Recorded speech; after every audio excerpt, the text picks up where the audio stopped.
Under here. What the gameplay needs to do is immerse you in the world, give you as many interesting actions to survive in this world and overcome obstacles. And obstacles could be infected, it could be other people, it could just be the environment, it could be rushing water, anything that could happen in this post-apocalyptic world. Are you clean? Yeah. But more than anything, it needs to put you in Ellie's shoes, that you're experiencing what Ellie's experiencing, making you feel what she feels. Because the more we do that, the more the emotional beats of the story work for us, and the more they work for us in this very unique way that only works in video games.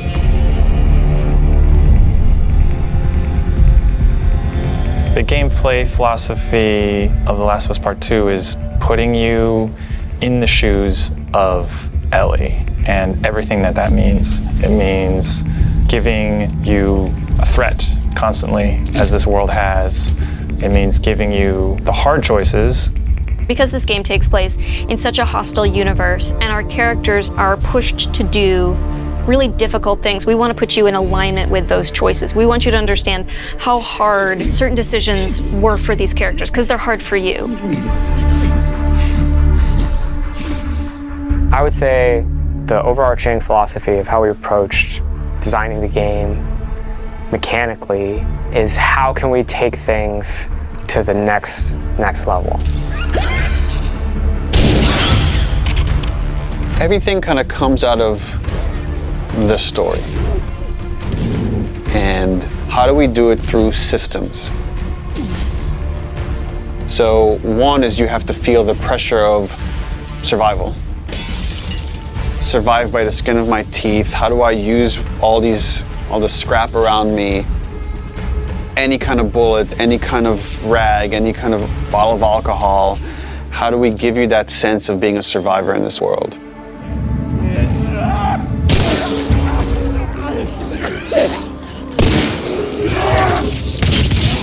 Ellie is very small compared to Joel and more nimble.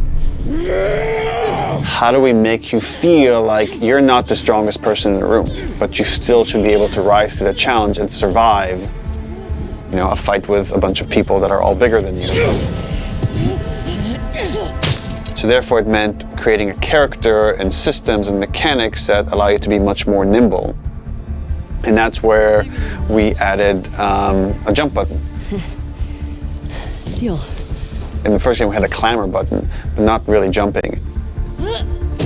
And here, Ellie can jump. The combat scenarios are much more vertical, where Ellie can use elevation to her advantage. Prone is a huge one.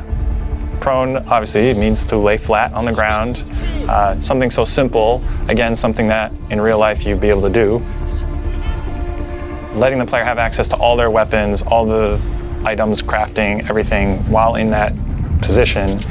And it just creates so many more emergent things in gameplay.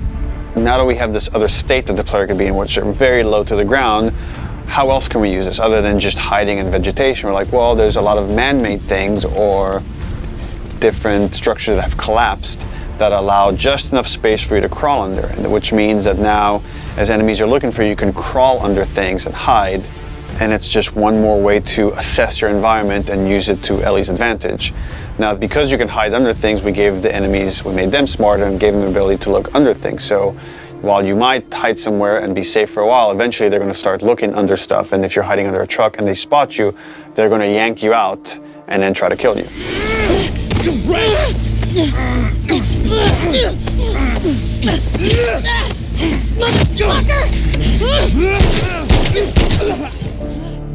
Dodging is a big one, because now with dodge, anytime you're in a scuffle, you have a chance to get away. You have a chance to counterattack. It lets escape be an option as well. Sometimes you just got to run, and that is another part of this world, which is sometimes the threat is so overpowering that you just have to get away. When you are partially hidden, or you're in grass, that means people from afar can't see you, but people from closer can kind of see you. they will eventually acquire you. You're not completely hidden when you're in grass. She went into the grass. Watch yourself. And it makes you as a player become much more aware of your surroundings. Jump, prone, dodge, all these things feed into both exploration and combat, because it lets us expand the space. The size of spaces can be bigger, the intricacy of spaces can be more complex, and it still works exactly as you would expect. So when it came to our level design, we really wanted to challenge ourselves to make a world that really felt like a real space as much as we possibly could, and didn't feel like a series of combat encounters and exploration spaces and then combat encounters that felt like a Hall of Horrors or something, but something that really felt like a space that you could explore that seemed like a legitimate urban environment. And that pushed us to make our level design even more open than it was in the first game, which for us at the time was pretty open. In this game, we've gone so far in making the level design open that there are actually entire story moments, entire combat encounters, like full scripted sequences that you may completely miss. And there are things that we feel like, even though a portion of our player base may never see these things, the fact that when you do encounter them, you feel like you discovered them, it lends them this charm and this magic that I think is unique to games, that, you know, this happened to me because of what I did and what the place I explored to. Crafting is very much about a payoff to exploration, meaning that when you enter new spaces, you want to look around for supplies. You want to open drawers and cabinets and look for different things that will allow you to craft either items that can help you heal, items that can help you attack multiple enemies at once, such as the Molotov or the landmine that Ellie can craft. Items that can help augment your weapons, like a silencer for her pistol, or craft new kinds of ammo. It also gives us tons of interesting gameplay choices and overlaps that you can do at any moment and on the fly. We try to be a game that wants you to make a lot of different decisions in combat as possible. And the way that we've expanded the recipe roster and all of the recipes and how they interact with each other is carefully chosen for the different ingredients, and making sure that you always have these interesting decisions to make. We put a much stronger emphasis on the importance of the choices you make in the long term for your character. It'll be useful. Through the weapon upgrade system, through the player upgrade system, there aren't enough resources in a single playthrough to fully upgrade your character. The choices that you make, you're going to have to live with, and we wanted to make sure that all of the choices that you made had a really noticeable and tangible effect on the way that you play.